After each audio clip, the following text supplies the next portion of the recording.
Hello ಎಲ್ರಿಗೂ ನಮಸ್ಕಾರ. Welcome back to mixed meal with Mahalakshmi YouTube channel. ಇವತ್ತು ನಮ್ಮ ಚಾನಲಲ್ಲಿ ಸಿಂಪಲ್ಲಾಗಿ ಆ್ಯಂಡ್ ಟೇಸ್ಟಿಯಾಗಿ ಚೆನ್ನ ಮಸಾಲ ಹೇಗೆ ಮಾಡೋದು ಅಂತ ತೋರಿಸ್ತಾ ಇದ್ದೀನಿ.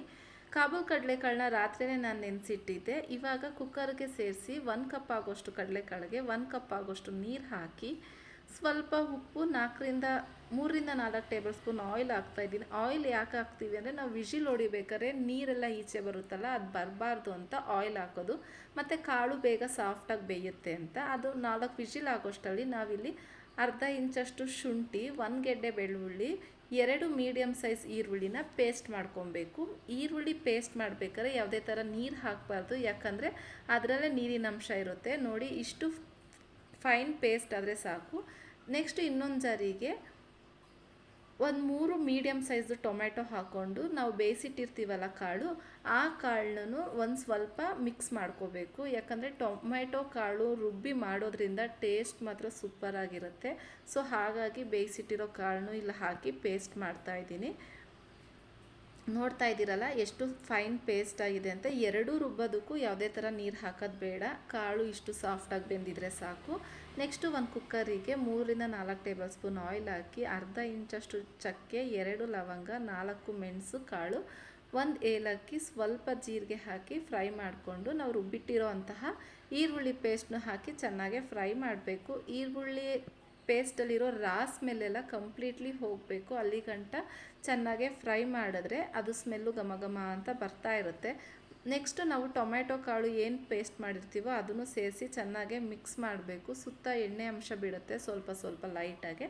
ಸೊ ಅಲ್ಲಿ ಗಂಟ ಫ್ರೈ ಮಾಡಾದಮೇಲೆ ಮಿಡಲಲ್ಲಿ ನಾವು 1/4 ಟೇಬಲ್ ಸ್ಪೂನ್ ಆಗೋಷ್ಟು ಅರಶಿನ, 1.5 ಟೇಬಲ್ ಸ್ಪೂನ್ ಆಗೋಷ್ಟು ಚಿಲ್ಲಿ ಪೌಡ್ರನ್ನ ಹಾಕ್ತಾಯಿದ್ದೀನಿ. ನಿಮ್ಮ ಖಾರಕ್ಕೆ ನೋಡಿಕೊಂಡು ನೀವು ಚಿಲ್ಲಿ ಪೌಡ್ರನ್ನ ಆ್ಯಡ್ ಮಾಡ್ಕೊಬೋದು.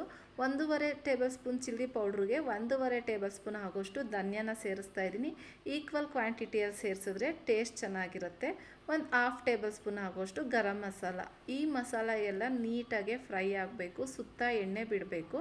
ಅಲ್ಲಿ ಗಂಟ ನೀಟಾಗೆ ಫ್ರೈ ಮಾಡಬೇಕು. ಮತ್ತು ಗಟ್ಟಿ ಮೊಸರನ್ನ ಆ್ಯಡ್ ಮಾಡಬೇಕು. ಇದಕ್ಕೆ ನಾನಿಲ್ಲಿ 2 ಟೇಬಲ್ ಸ್ಪೂನ್ ಆಗೋಷ್ಟು ಗಟ್ಟಿ ಮೊಸರನ್ನ ಆ್ಯಡ್ ಮಾಡಿದ್ದೀನಿ. ಮೊಸರು ಆ್ಯಡ್ ಮಾಡೋದ್ರಿಂದ ನಾವು ಮಾಡೋ ಕರಿ ಟೇಸ್ಟ್ ಚೆನ್ನಾಗಿರುತ್ತೆ. ನೀವು ಯಾವುದೇ ಥರ ಕರಿ ಮಾಡಿ, ಯಾವುದೇ ಥರ ಮಸಾಲ ಮಾಡಿ, ಮೊಸರನ್ನ 1-2 ಟೇಬಲ್ ಸ್ಪೂನ್ ಹಾಕೋದ್ರಿಂದ ಟೇಸ್ಟ್ ತುಂಬ ಚೆನ್ನಾಗಿರುತ್ತೆ. ನಾನು ಮಿಕ್ಕಿದ ಸ್ವಲ್ಪ ಜಾರಲ್ಲಿ ನೀರು ಇತ್ತು, ಅದನ್ನು ಹಾಕಿ ರುಚಿಗೆ ತಕ್ಕಷ್ಟು ಉಪ್ಪು ಹಾಕಿ ಫ್ರೈ ಮಾಡಾದಮೇಲೆ ನಾವು ಬೇಯಿಸಿಟ್ಟಿರೋಂಥ ಕಡಲೆಕಾಳು ಜೊತೆ ನೀರನ್ನು ಹಾಕಬೇಕು. ನೀರನ್ನ ವೇಸ್ಟ್ ಮಾಡಬಾರ್ದು. ಅದಕ್ಕೆ ನಾವು ಕಾಳು ಬೇಯಿಸ್ಬೇಕಾದ್ರೆ ಸ್ವಲ್ಪ ನೀರು ಹಾಕ್ಕೊಂಡ್ರೆ ಸಾಕು.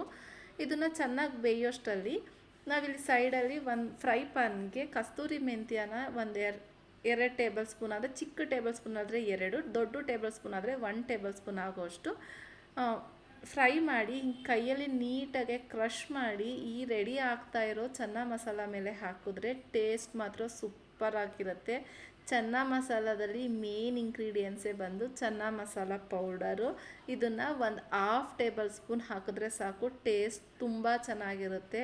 ನೀವು ರೆಸ್ಟೋರೆಂಟ್ಗೆ ಹೋಗೋದೇ ಬೇಡ, ಮನೇಲೇ ಈ ಥರ ಸಿಂಪಲಾಗೆ ಚೆನ್ನ ಮಸಾಲ ಮಾಡ್ಕೊಂಡು ತಿಂದರೆ ಫ್ಯಾನ್ ಆಗೋಗ್ತೀರಾ. ಇದು ಪೂರಿ, ಗೀ ರೈಸ್ಗೆ ಎಲ್ಲ ಸೂಪರ್ ಕಾಂಬಿನೇಷನ್ನು. ನೋಡಿ, ಸುತ್ತ ಈ ಥರ ಎಣ್ಣೆ ಬಿಡೋ ಟೈಮಲ್ಲಿ ಮೇಲ್ಗಡೆ ಕೊತ್ತಂಬರಿ ಸೊಪ್ಪು ಹಾಕಿದ್ರೆ ಬಿಸಿ ಬಿಸಿಯಾದ ಚೆನ್ನ ಮಸಾಲ ಈಸ್ ರೆಡಿ. ನಾನು ಇಲ್ಲಿ ಬಿಸಿ ಬಿಸಿ ಪೂರಿ ಜೊತೆಗೆ ಬಿಸಿ ಬಿಸಿ ಚೆನ್ನ ಮಸಾಲನ ಕೊಡ್ತಾಯಿದ್ದೀನಿ ಮನೆಯಲ್ಲಿ ಎಲ್ರಿಗೂ. ಎಲ್ಲರೂ ಫೇವ್ರೇಟ್ ಆಗೋಯಿತು. ವಿಡಿಯೋ ಇಷ್ಟ ಆದರೆ ದಯವಿಟ್ಟು ಲೈಕ್ ಮಾಡಿ, ಶೇರ್ ಮಾಡಿ, ಕಮೆಂಟ್ ಮಾಡಿ. ಸಬ್ಸ್ಕ್ರೈಬ್ ಆಗಿಲ್ಲ ಅಂದರೆ ಪ್ಲೀಸ್ ನನ್ನ ಚಾನಲ್ನ ಸಬ್ಸ್ಕ್ರೈಬ್ ಮಾಡಿ, ಹೊಸಬ್ರಿಗೆ ಸಪೋರ್ಟ್ ಮಾಡಿ ಅಂತ ಕೇಳ್ಕೊತ ಇದೇ ಥರ ಸಿಂಪಲ್ ಆ್ಯಂಡ್ ಟೇಸ್ಟಿ ರೆಸಿಪಿಯೊಂದಿಗೆ ಮತ್ತೆ ಸಿಗ್ತೀನಿ. Thank you for watching. Bye.